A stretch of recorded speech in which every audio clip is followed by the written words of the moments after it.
আওয়ামী লীগ পাখির মতো মানুষ হত্যা করে ক্ষমতায় থাকতে চেয়েছিল।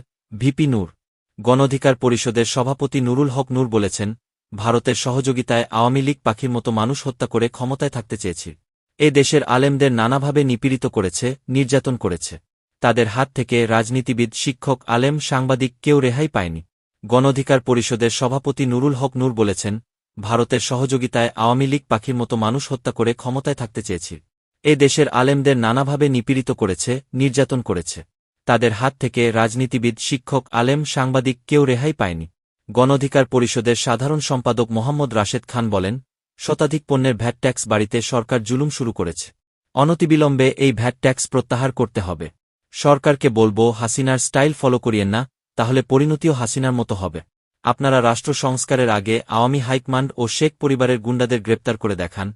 আওয়ামী লীগ সাংগঠনিক কার্যক্রম ও নিবন্ধন স্থগিত করে নিজেদের সাহসিকতার পরিচয় দেয়। এখনও কেন জনগণের বুকে গুলি চালিয়ে হত্যাকারী পুলিশ, র্যাব ও বিজিবির সন্ত্রাসীদের গ্রেপ্তার করা হল না? সরকার ও প্রশাসন থেকে কেন আওয়ামী সুবিধাভোগী কর্মকর্তাদের সরানো হচ্ছে না? এগুলো না করে রাষ্ট্র সংস্কারের গল্প বন্ধ করুন।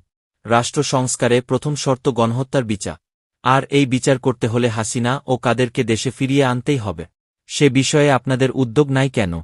সভায় বক্তব্য রাখেন গণঅধিকার পরিষদের মুখপাত্র ফারুক হাসান, উচ্চতর পরিষদের সদস্য আবু হানিফ, মাহফুজুর রহমান, শ্রমিক অধিকার পরিষদের সহ-সভাপতি আরিফুল ইসলাম, যুগ্ম সাধারণ সম্পাদক ইমরান হাসান, সাংগঠনিক সম্পাদক ওমর ফারুক, যুব অধিকার পরিষদের সভাপতি মঞ্জুর মোর্শেদ মামুন, ছাত্র অধিকার পরিষদের সাধারণ সম্পাদক নাজমুল হাসান প্রমুখ।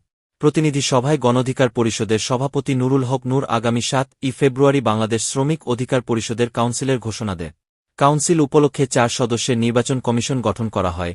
এতে গণঅধিকার পরিষদের উচ্চতর পরিষদ সদস্য ও গণমাধ্যম